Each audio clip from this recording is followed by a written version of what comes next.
नमस्कार मंडळी. आज आपण स्वामी फाउंडेशन अंतर्गत म्हणजेच आपल्या लेवासाठी घेवारी अंतर्गत एका नवीन व्यावसायिक जोडप्याची इथं मुलाखत घेणार आहोत. पण त्याआधी मी तुम्हाला माझी ओळख करून देते. मी सौ Rupali Vikas Talele, RR cooking Marathi YouTube चॅनलची होस्ट.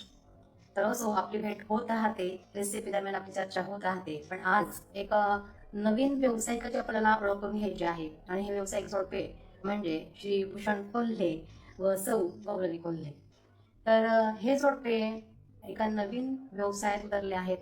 मागील 10 महिन्यापासून त्यांनी व्यवसाय सुरू केलेला आहे. आता तुम्ही विचार करत असाल की नेमका व्यवसाय कोणता? तर व्यवसाय आहे काजू प्रोसेसिंग. आपल्या जळगाव जिल्ह्यात तरी आपल्या लेवा समाजातील यशस्वीरित्या उभारणी करणारे हे पहिले यशस्वी जोडपे आहे. काजू म्हटलं म्हणजे तर एक खाद्यपदार्थ नसून तर एक भारताच्या निर्यातीमधील एक महत्त्वाचा वाटा उचलणारा व्यवसाय झालेला आहे. फार्म पासून तर प्लेट पर्यंत काजूचा जो प्रवास आहे तो मिस्टर आणि मिसेस कोल्हे यांच्याकडून ऐकून घेणार आहोत. त्यांच्या मनात कसा विचार आला किंवा त्यांना काय अडचणी आल्या आणि नेमकी काजू प्रोसेसिंगच्या ज्या स्टेप बाय स्टेप प्रोसेस असतात त्या नेमक्या कोणत्या असतात. भूषण कोल्हे व मिसेस गौरवी कोल्हे यांनी नेमकं कसं ठरवलं की या व्यवसायात आपल्याला यायचं आहे, नंतर किती रोजगार लोकांना पुरवू शकता आहेत आणि ही निर्यातीमध्ये त्यांना किती प्रमाणात त्यांना हे परवडतं किंवा हा व्यवसाय किती प्रॉफिटेबल आहे, अशी काही माहिती आपण इथून जाणून घेणार आहोत. ऑनलाईन मार्केटिंग सुद्धा यांची होऊ शकते का किंवा तुम्ही प्रयत्नशील आहात का, बरेच काही प्रश्न आहेत. त्याची उत्तरं आपण आज त्यांच्याकडे जाणून घेणार आहोत. संपूर्ण सविस्तर चर्चा करणार आहोत. स्वागत करूया आपण मिस्टर भूषण कोल्हे व सौ गौरवी कोल्हे यांचे. तर नमस्कार मंडळी. जसं मी तुम्हाला आता ओळख करून दिली तर यांना भेटा मिस्टर भूषण कोल्हे आणि मिसेस गौरवी कोल्हे. तर सर आणि मॅडम, तुम्ही हा जो प्रवास केलेला आहे त्याच्यापर्यंत सविस्तर चर्चा करणार आहोत. पण त्याआधी तुम्ही स्वतःहून तुमचं इंट्रोडक्शन द्या, म्हणजे आपली चांगली ओळख झाली चर्चा रंगली. मी गौरवी भूषण कोल्हे आणि हे माझे मिस्टर आहेत भूषण भाजेंद्र कोल्हे. सो आमचा म्हणजे आम्ही इथं आलोय आज इंटरव्ह्यूसाठी. आमचा जो नवीन व्यवसाय आहे त्याच्याबद्दल बोलण्यासाठी. मी बी इलेक्ट्रिकल शिक्षण केलेलं आहे. त्याच्यानंतर मी 7 ते 8 वर्ष जॉब केला. जॉब नंतर एक आमचं एक डिसाईड झालं की आपण बिझनेस करायला पाहिजे, की जेणेकरून गावाला जाऊन आपण काहीतरी करू शकतो. असं नाही की पुण्या मुंबईलाच आपण राहायला पाहिजे गाव सोडून, आणि आम्हाला पुणे मुंबईत असं पण नाही आवडत नव्हतं. भुसावळ मध्ये पण आता MIDC आहेच आणि तिथं भरपूर फॅक्टऱ्या आहेतच. म्हणजे लोक बिझनेस इथं पण करतातच आहेत. असं नाहीये की आपण गावामध्ये काही करू नाही शकत. डेव्हलप आपण इथेही करू शकतो. असं नाही की आपण पुणे बॉम्बेकडे जायचं आणि तिथं आपण करिअर करू शकतो. मनात जिद्द हा, मला फक्त जिद्द हवी की आपल्याला करायचं आहे, म्हणजे कुठूनही होऊ शकतो. भुसावळ शहरातून पण करून दाखवू हो, असं तुमचं मत आहे. तेच. छान छान. नेमकं भुसावळ मध्ये म्हणजे MIDC मध्ये कोणती फॅक्टरी, तुमचं नाव काय फॅक्टरीचं? सौजन्य प्रोसेसिंग इंडस्ट्री. सौजन्य प्रोसेसिंग इंडस्ट्री. म्हणजे तिथे काजूवर प्रक्रिया केली जाते. फूड प्रोसेसिंग आम्ही म्हणजे बाकी जाऊन करू शकतो आम्ही, जसे की काजू कतली वगैरे. म्हणजे बाय प्रोडक्ट तुम्ही करू हो. शकता. काजूचे बाय प्रोडक्ट करू शकतो आम्ही, पण आमचं सध्याचं प्रोसेसिंग म्हणजे काजूवर आमचं थोडं फोकस आहे. एवढीला आम्ही काजू कतली पण बनवलेली आहे. अरे वा, हो, बरोबर, छान. तर मंडळी भुसावळ मध्ये MIDC च्या एरियामध्ये सौजन्य प्रोसेसिंग म्हणून त्यांचा प्लांट आहे, म्हणजे फॅक्टरी आहे. सध्या काजू तिथे प्रोसेसिंग होत आहे, पण पुढे भविष्यात त्यांनी सांगितल्याप्रमाणे बरेच बाय प्रोडक्ट ते करणार आहेत. विचार कसा आला तुमच्या मनात की आपण हा व्यवसाय करावा? आमचं म्हणजे काय होतं ना, आम्ही जॉब करत होते, तर आम्हाला जॉब काही एवढं आवडत नव्हतं. बिझनेस करायचा एक आमचा प्लॅन होता. मग आम्ही शोधलं की काय बिझनेस करायचा. आमच्याकडे आम्ही ऑप्शन ठेवले काही. फूड प्रोसेसिंगचं एक विचार आला आमच्या मनात की फूड प्रोसेसिंग सध्या म्हणजे सगळीकडे चालतात आणि त्याला डिमांड पण जाते. एक तो विचार केला आम्ही. त्याच्यामध्ये आम्ही केळं चिप्सचा विचार केला होता की बनाना चिप्स, कुरकुरे वगैरे असं टाकायचं. त्याच्यामध्ये म्हणजे आपल्याकडे खानदेशामध्ये भरपूर लोकांनी टाकलेलं आहे, तर त्याच्यामध्ये त्याचा सेल होणं एवढा हे नाही, कॉम्पिटिशन खूप आहे. तर मग आम्ही ते ऑटोमॅटिकली विचार केलं होतं टाकायचं म्हणून की आता आपल्याला टाकायचं. तर त्याच्यामध्ये आम्ही काजूचं एक मला होता आमचं समोर उदाहरण, आम्ही ते पण एक बघितलं की आपल्याकडे काजू व्यवसाय म्हणून नाही येत असं. तुम्ही रिसर्च म्हणजे स्टडी केला आहे Study केला. की काजू व्यवसाय हे नाही काजू आहे. व्यवसाय आपल्याकडे नाही आहे. होता, पण ते काही काळाने म्हणजे बंद पडले. त्यांचे उद्योग. हा. मग आपल्याकडे नाही होतं म्हणून आम्ही ते सर्च केलं मशिनरी वगैरे. आपण जसं लोकांना तसं रोजगार देऊ शकतो. बरोबर. एक त्याच्यातून मग आम्हाला कळलं की आपण हे करू शकतो.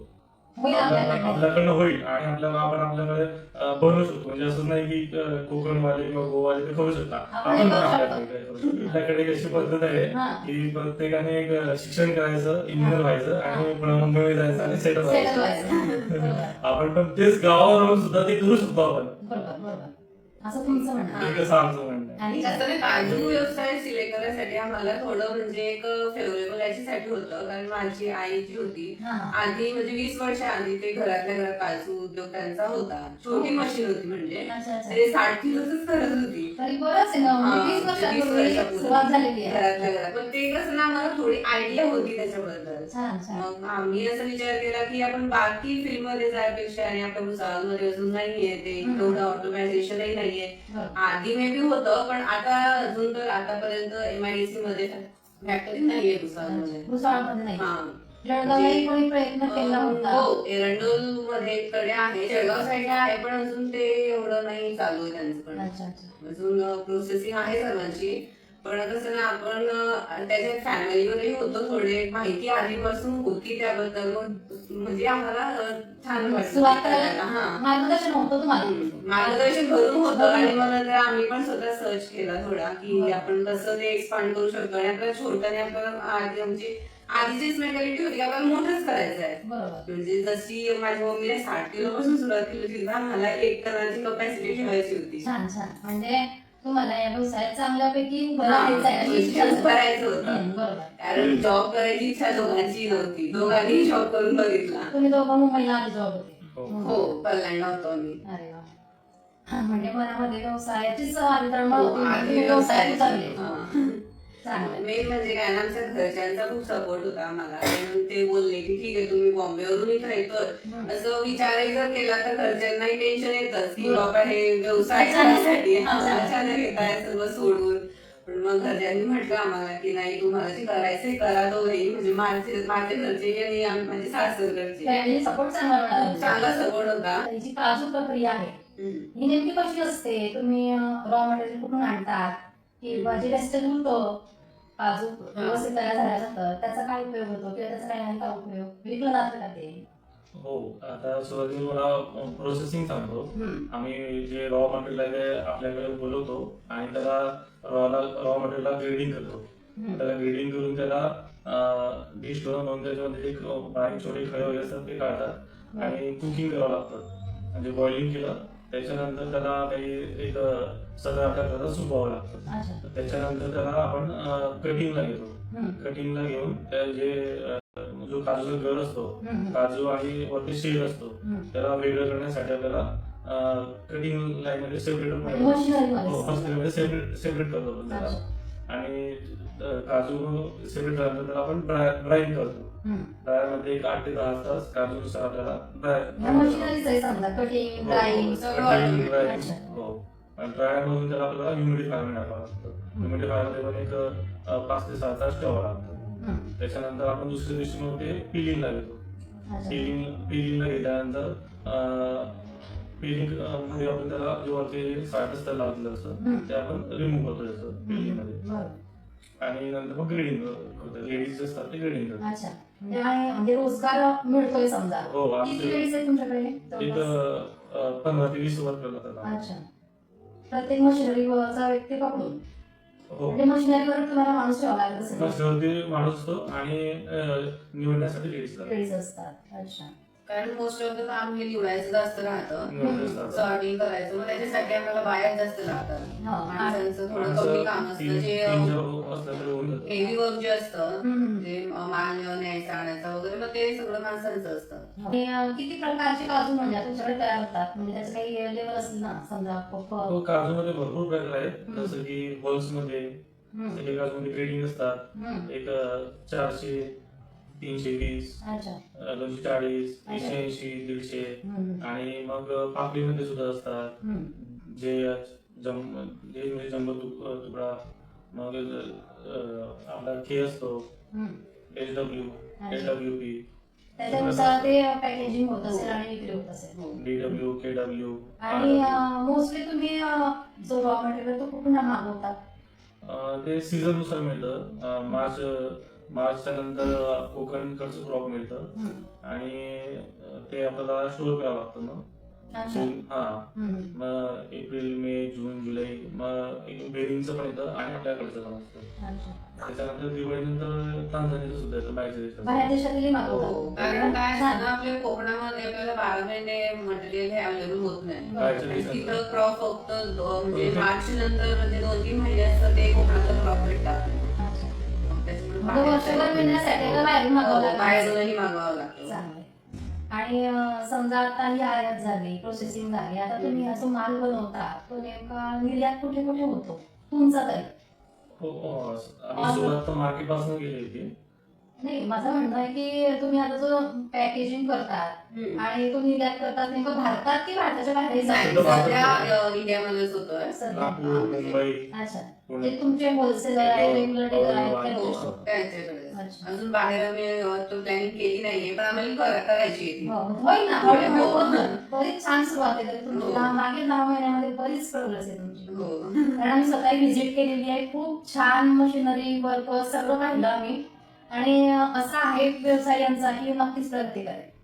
आणि जी काजू प्रोसेसिंग प्रक्रिया आहे त्यामध्ये काजूचे जे शेल्स निघतात त्याचा काही उपयोग होतो का? हो, त्याचा उपयोग आपण एक फ्युएल म्हणून वापरू शकतो, इंधन म्हणून. जसं की त्याच्यामध्ये आपण एक ऑइल जे पेंट असतात ना फॅक्टरीला, त्याच्यामध्ये CNC ऑइल म्हणतात, कॅशू नट्स ऑइल निघतं त्याचं लिक्विड. त्याच्यापासून आपला पेंट बनतो. आपण अजून आपला जो वॉर्निश असतो, आपण दरवाजे खिडक्यांना लाकडावरती की कीड लागू नये म्हणून ते वॉर्निश पण बनतं. जहाजाला लाकडाला ते वापरतात मारण्यासाठी.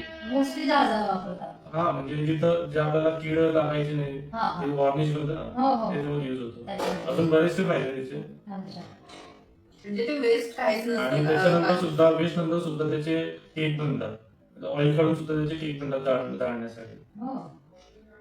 आणि अजून जो काजू समजा संपूर्ण आपण अख्खा काढतो, नंतर जे तुकडे उठतात किंवा थोडाफार काही चूर असेल तो तुम्ही तो पण विकला जातो. म्हणजे काही एक वेस्ट होत नाही. वेस्ट होत नाही. म्हणजे स्टार्टिंग टू एंड जे काही काजूचं म्हणजे शेल्स निघतील किंवा हस निघतं, म्हणजे आपण जे क्लिनिंगचा जो निघतं ते पण हस पण तेही विकलं जातं. कारण प्रत्येक गोष्टीमध्ये काजूमध्ये काहीच वेस्ट जात नाही. तो एक प्लस पॉइंट आहे काजूमध्ये. म्हणजे पुरेपूर आपण त्याचा फायदा घेऊ शकतो. फक्त आपल्याला ते जमलं पाहिजे. जरा जमणार नाही तो त्याची तर वेगळी. आणि काही काही फॅक्टऱ्या ज्या आहेत ज्यांच्या लॉस मध्ये चालल्या जातात, ते त्यांचा जो निगेटिव्ह पॉईंट तोच आहे की त्यांनी त्याच्यामध्ये मे बी लक्ष दिलं नसेल किंवा त्यांना प्रत्येक गोष्ट ही प्रॉपर टायमासाठी हँडल केली नसेल. सुरुवातीला असं असतं की आपल्याला परवडत नाहीये, हे नाही, ते नाही, ते प्रत्येक ते होतच. आणि ते तसंच फेज आपण जर गेल्या 2 ते 3 महिने चालू दिला तर त्याच्यानंतर आपल्याला कॉन्फिडन्स येतोच की आपल्याला काहीतरी करायचं तर आहेच. कारण म्हणजे आमची पण फॅक्टरी स्टार्टिंग पासून आतापर्यंत कंटिन्यू चाललेली नाहीच आहे. कारण माल विकायला वेळ लागायचा, त्याच्यानंतर पुन्हा माल घ्यायचा, पुन्हा तेवढा माल प्रोसेसिंग करायचा, पुन्हा विकायचा, तेवढं विकायला कस्टमर करायला पाहिजे. हे सुरुवातीला कारण रॉ मटेरियलचं पण एक स्लॅक सीझन असतं आणि ते सीझन मध्ये नेमकं आमचं असं झालं होतं की आमची फॅक्टरी तेव्हा स्टार्ट झाली. आमची स्टार्ट झाली आणि लगेच 3-4 महिने मग आम्हाला तो गॅप पडला. तो एक बर्डन येतच प्रत्येकाच्यावर की इतके दिवस आपली बंद आहे वगैरे. पण मग आता आम्हाला ते कळालं, सो आम्ही ती प्री प्लॅनिंग करू शकतो आणि मग स्टोरेज करून ठेवू शकतो. काही गोष्टी असतात ना हळूहळू कळत जातात, मग कळायला म्हणतो बिझनेस करायला मजा येते. आणि कसं आहे आपल्याला कॉन्फिडन्स एक वाटतो की आपल्याला जमतंय, आपण हे सगळं हँडल करतोय, आपण म्हणजे चुकांपासून शिकतोय, तेव्हाच आपण प्रगती करतो. म्हणजे कसं ना, जर काजू मध्ये आता धंदा कुठलाही असो, आपण जोपर्यंत मार्केटमध्ये उतरत नाही, आपला माल लोकांना आवडत नाही तोपर्यंत आपल्याला कॉन्फिडन्स येत नाही की बाबा नाही आवडत आहे आपला माल, काहीतरी चुका आपल्यामध्ये आहेत, आपण मान्य करतो, ते आपल्याला ऍग्री करावं लागतं, ऍक्सेप्ट करावं लागतं. मग सुरुवातीला तुम्हाला थोडं अवघड गेलं असेल मग तुम्ही ग्राहक शोधला कसा? हो आणि जसं की आपण प्रॉडक्ट तयार केलं, क्वालिटी तयार केली, त्याच्यानंतर मार्केटमध्ये आम्ही भरपूर लोकांना दाखवला, तर तेवढा म्हणजे रिस्पॉन्स नाही मिळाला. मग आम्ही हळूहळू शोधलं आणि म्हणजे असं ऑनलाईन सर्चिंग सुद्धा केली की आपल्याला व्यापारी भेटेल, असे असतात ना आपले डीलर्स वगैरे असतात कॉन्टॅक्ट जोड केले. आणि म्हणजे आम्ही स्वतः सुद्धा माल घेऊन शॉप्स वर गेलो होतो दाखवायला की आमचा हा काजू आहे, आमची फॅक्टरी आहे असं. कारण काय असतं ना, काजू मध्ये नाही म्हटलं तरी आज खूप कॉम्पिटिशन आहे आपण नवीन असल्या कारणामुळे लोकांना माहित नाही की आपल्याकडे आहे. आणि ते आपलं नवीन मालावर विश्वास ठेवायला लोकांना टाइम लागतो. हो, त्याच्यामुळे स्टार्टिंगची जी फेज होती आमची, जी मार्केटमध्ये मालांचं घेतही नव्हते, आम्ही एकेका शॉपवर 4-4 वेळा गेलेलो आहे. कारण जरी आपण फॅक्टरी असली, आपली फॅक्टरी असली तरी आपल्याला इथे करावंच लागणार. सुरुवात करावीच लागणार हो. आपल्याला. पण आता असं असतं ना की समोरचे कॉल करतात की आम्हाला तुमचा माल हवाय, कारण की त्यांना एवढा आवडला क्वालिटी आवडली. क्वालिटी. कारण आम्हाला ना आमचं थोडी कॉस्टली आम्हाला वाटत होतं लोकांना, की सगळे म्हणत होते की आम्हाला म्हणजे बाहेरच्या रिलेटेड तुमची कॉस्ट जास्त आहे. पण मग जेव्हा ते मला घ्यायला लागले तेव्हा त्यांना कळालं की क्वालिटी पण Quality आहे. आहे. मग त्याच्यामुळे ते- क्वालिटी आहे म्हणून कॉस्ट आहे. त्याच्यामध्ये आमचं तेच होतं, आपल्याला क्वालिटी मेंटेन करायची आहे, पण आपली कॉस्ट म्हणजे जी आहे ती आपल्याला मेंटेन ठेवायची आहे. कमी करून आपल्याला फायदाच नाही, कारण म्हणजे आमचे वर्कर्स आहेत तेवढे, सो आपल्याला खर्च तेवढा लागणारच आहे. आपण क्वालिटी मेंटेन करायची म्हटली म्हणजे आपल्याला लेबर्स जास्त लागतील, त्यांच्याकडून काम हे करून घ्यायचं आहे आणि आपल्याला त्यांना पेमेंट करायचं, ते खर्च लागणार. हो, वेळेवर द्यायचं आहे. त्याच्यामुळे कसं ना की क्वालिटी मेंटेन करायसाठी आम्ही थोडे डिले झाला आम्हाला मार्केटमध्ये उतरायला, पण आता उतरलो ना तर मग लोकांना आता कळायला लागलं की क्वालिटी आहे यांची, स्वतःहून क्वालिटी. छान रिस्पॉन्स मिळतो तुम्हाला आता. वर्षभर जे क्लायमेट असतं ते वेगवेगळं असतं, पावसाळा, हिवाळा, उन्हाळा. तर या वातावरणामुळे तुमचं काही नुकसान झालंय का? किंवा हे नुकसान सोडा, बाकी जे समजा आता फॅक्टरी तुमची, तिथे पॅकेजिंग करताना किंवा समजा उंदीर आहे किंवा काही असतात की त्याच्यामुळे आपलं नुकसान होतं, तर असा काही अनुभव आला का तुम्हाला? आणि तसं नाही, पण आपल्याला एक काळजी घ्यावी लागते. काळजी घ्यायला. की एक उंदीर वगैरे तर एवढं नसतं, आम्ही काळजी घेतो. आणि दुसरं म्हणजे की आपलं जे तुम्ही म्हटलं की वातावरण, तर पावसाळ्यात आहे ना थोडं काळजी घ्यावी लागते. की माल जसा आपण ड्राय केला तसा लगेच तयार करावा लागतो, आणि जर थोडे तो वाकस झाला त्याला पुन्हा एक थोडं ड्राय करून पॅकेजिंग मध्ये ठेवावं लागतं. पॅकिंग करताना आपल्याला लक्ष ठेवावं लागतं की जर तो माल आपल्याला म्हणजे थोडासा ओलावा लागतोय त्याच्यामध्ये, तर आम्हाला तो परत ड्राय करून मग पॅकेजिंग करायला लागते. म्हणजे काम वाढतं, पण क्वालिटी ठेवायची आहे, क्वालिटी ठेवायची आहे, म्हणून आपण कारण करतो. हो. तुम्ही समजा काजू रॉ मटेरियल, त्यामधलं जे वेस्टेज येते आणि विक्री, सगळ्या ओव्हरऑल मध्ये तुमचा प्रॉफिट टिकतो का आणि किती % आहे? कारण यामध्ये तुम्हाला रोजगार द्यायचा आहे, इलेक्ट्रिसिटी आहे किंवा इतर खर्च अचानक येतात, ते देखील आहे, तर परवडतं का तुम्हाला? 15% प्रॉफिट मिळतो, आणि त्याच्यामध्ये आपल्याला हे सर्व जे लेबर चार्जेस, इलेक्ट्रिसिटी हे सगळं म्हणजे आता व्यवस्थित आहे, गाडी उडावं लागलेली आहे. हो, म्हणजे आता सुरुवात झाली आमची म्हणजे याच्यावर, कारण आधीपासून कसं ना आम्ही नॉर्मलच होतो. आधी थोडे चॅलेंजेस राहतात, म्हणजे एक आम्हाला अनुभव पण आला, आणि एक आम्हाला म्हणजे उभं राहण्यासाठी की आपण ते आम्हाला काही विशेष नाही. म्हणजे आता सवय होते, सवय होता म्हणजे ज्या गोष्टीत आम्ही लॉस मध्ये जात होतो त्या गोष्टीमध्ये कसं प्रॉफिट कमवायचं ते आता आम्हाला कळायला लागलं. आणि दुरुस्तही होतात ना, आपण ज्या गोष्टी चुकतात ते शिकतो आणि दुरुस्त करतो. ही प्रोसेस सध्या म्हणजे तुम्ही आता पार पाडली. ऑनलाईन विक्रीसाठी तुमचं काही म्हणजे आहे का भर किंवा भविष्यात विचार आहे का की आपण ऑनलाईन विक्री करू शकतो, किंवा असा विचार आला होता का कधी किंवा ऑनलाईन सेलिंग होईल आपली असं? कारण ऑनलाईन ट्रेड आहे सध्या आपला. हो, आजकाल सर्व ऑनलाईन चालूच आहे आणि आम्हाला त्यावर तो भर टाकायचीच आहे. सध्या आम्ही ऑफलाईन मार्केटच सर्च केलं होतं आणि तेच आमचं चालू होतं, पण आमचं भविष्यामध्ये आहे ऑनलाईन प्लॅनिंग करू नक्कीच. व्यवसाय तुमच्यासाठी नवीन आहे, 10 महिने झाले आहे, पुढे भविष्यामध्ये तुमचा अजून पाय त्याला उभं म्हणजे मोठं करायचं आहे, आणि सपोज तुमच्या जवळ पण मार्गदर्शनाला आलं तर तुम्ही त्यांना कसं मार्गदर्शन कराल किंवा तुमचं म्हणजे त्यांना काय चुका करू नये असं वाटतं? ऍक्च्युली स्टार्टिंगला तर एक म्हणजे जर काजूचा प्रक्रियेचा जर त्यांना व्यवसाय टाकायचा असेल तर त्यांना आधी मार्केट स्टडी एक बरोबर. जो आम्ही अनुभवला तर ते समोरच्याला तो म्हणजे त्यांना तो त्रास न व्हायला पाहिजे. बरोबर बरोबर. की आपण जर म्हणजे आपण क्वालिटी बनवता वगैरे प्रोसेसेस असतात, प्रत्येक जण वेगवेगळ्या प्रोसेसने काम करतो.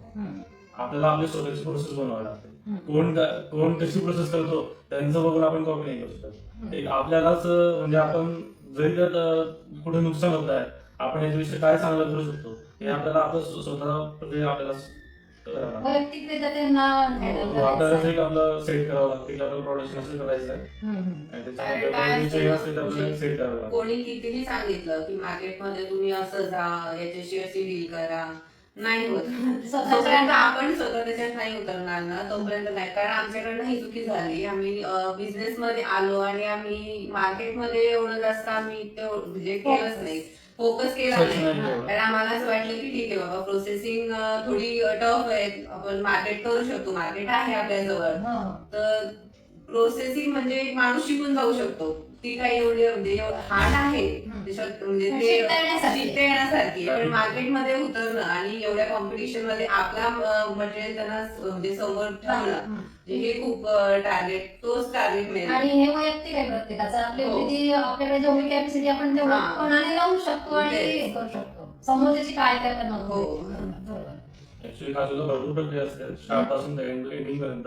जवळजवळ आपण जो फिनिश आपल्याकडे रॉ मटेरियल आला तर आपल्याला फिनिश जो आपण जो पॅकिंग करतो आणि जो खायला येतो त्याला जवळजवळ एक 8 ते 9 दिवस लागतात. पूर्ण प्रोसेसिंग पूर्ण प्रोसेस करायला शेवटचा काजू आपल्याला 7 ते 8 दिवसात भेटतो. तर या काजू प्रोसेसिंगच्या प्रक्रियेमध्ये तुम्ही किती उत्पादन काढतात? जसं की आम्ही पर डेला 1.5 टन करतो. दुसरा 1.5 टन आम्हाला रॉ मटेरियल लागतं.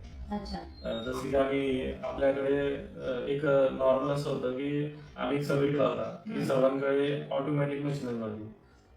तर की 4-5 मशीन आणायच्या आणि त्याच्यामध्ये कटिंग हाताने सेपरेट करायचं, ड्राय करायचं आणि फिलिंग करायची. एक म्हणजे साधीच करत होते ते आणि त्याच्यामुळे कॉस्ट जास्त लागत होती. तर ती आम्हाला एक रिमूव्ह करायची होती. लेबर कॉस्ट आम्हाला कमी करायची होती आणि आम्हाला आमचं म्हणजे आउटपुट लवकरात लवकर कसं मिळेल याच्यासाठी आमची लेबरला सेफ्टी पण, कारण की ते काजूचं जे ऑइल वगैरे असतं ते जर लागलं तर ते त्याच्यामुळे खाज वगैरे सुटते, स्किनचे प्रॉब्लेम होऊ शकतो, त्यांना ग्लोव्ह वगैरे द्यायचे आणि उलट ते आपण अवॉइड करू शकतो की त्यामुळे लेबरला पण त्रास नाही व्हायला पाहिजे. तर ते आम्ही सगळं एक लक्षात घेऊन त्यासाठी आमची म्हणजे आम्ही मोस्ट ऑफ हे ऑटोमायझेशन वर जास्त भर टाकला होता. लेबर वर्क थोडं कमी होईल आणि म्हणजे कसं ना मग त्याच्यामुळे थोडा सेफ्टी बेसिसने पण ते चांगलं आहे आणि आपल्याला आउटपुटही लवकरात लवकर भेटतं. आपल्याकडे जळगावमध्ये जशी एक ऑटोमॅटिक मशिनरीची कोणती कंपनी नाही होती. ते पण एक सर्च केलं होतं आणि त्याच्यामुळे आम्ही डिसाईड केलं की आपल्याला असं एक कॅपॅसिटीचं आपलं काय करायचं. आणि तुम्ही म्हणताय 1.5 टन एका वेळेसची कॅपॅसिटी आहे. हो, म्हणजे कटिंग होते रॉ मटेरियल पर डे. आणि ओव्हरऑल तुम्ही किती मागवतात, म्हणजे एका वेळेस मागवता किती रॉ मटेरियल? 17 टन ते 25 टन पर्यंत. अरे वा. एक गाडी येते तिला प्रोसेस करायची, ती संपली पूर्ण संपली की मग तुम्ही नव्याने मागवता. तोपर्यंत त्याची सेलिंग होते का? हा होते. तोपर्यंत आपल्याला तशी लाईन करून ठेवावं लागतं की ते सेलिंग व्हायला व्हायला पाहिजे. एकदा प्रोडक्शन करायला सुरुवात केली की जेवढं निघतं तेवढं आपण काढून टाकतो प्रोडक्शन. आणि अगदी प्लॅनिंगने चालू आहे. हो. असे काही व्हिडिओ त्यांनी शेअर केलेले आहेत की त्यामुळे कळतं आपल्याला की नेमकी प्रोसेसिंग कशी आहे. तर ते व्हिडिओ देखील तुम्हाला बघायला मिळतील. आणि एक महत्वाचं असं की या व्हिडिओच्या बॉटमला जे 2 नंबर तुम्हाला सतत दिसतील ते मिस्टर भूषण कोल्हे व सौगौरवी कोल्हेचं आहे. तुम्हाला या संदर्भात म्हणजे मार्केटिंग संदर्भात असो किंवा खरेदी किंवा त्यांच्या व्यवसायाला अजून पण न्यायचं असेल तर तुम्ही त्यांच्यासोबत संपर्क साधू शकता. सुरुवातीला मला प्रोसेसिंग सांगतो.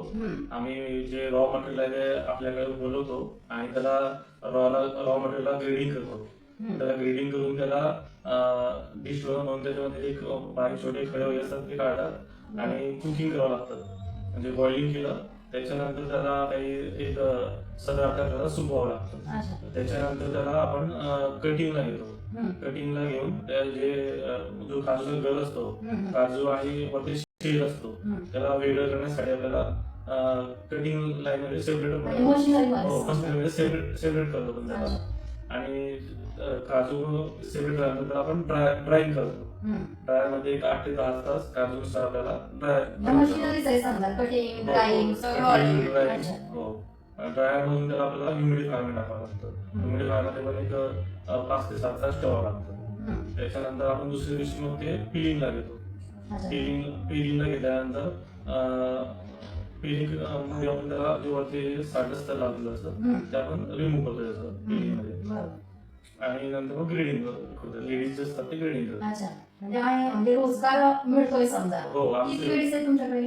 एक 15 ते 20 वर्कर राहतात. अच्छा. प्रत्येक मशिनरीचा व्यक्ती पकडून हो, मशिनरीवर तुम्हाला माणूस ठेवावा लागत असेल. मशिनरीवरती माणूस असतो आणि निवडण्यासाठी लेडीज असतात. काही मशिनरीचे व्हिडिओ पण टाकले समजा, हे ते तुम्ही सांगताय ते त्यामध्ये आलेले. आणि किती प्रकारचे काजू म्हणजे तुमच्याकडे तयार होतात? म्हणजे त्याचे काही लेवल असतील ना समजा? हो, काजूमध्ये भरपूर प्रकार आहेत. जसं की होल्स मध्ये सगळे काजूमध्ये ग्रेडिंग असतात.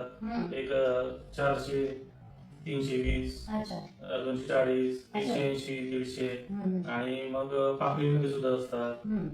जे म्हणजे जम्बो तुकडा, मग आपला के असतो, SW,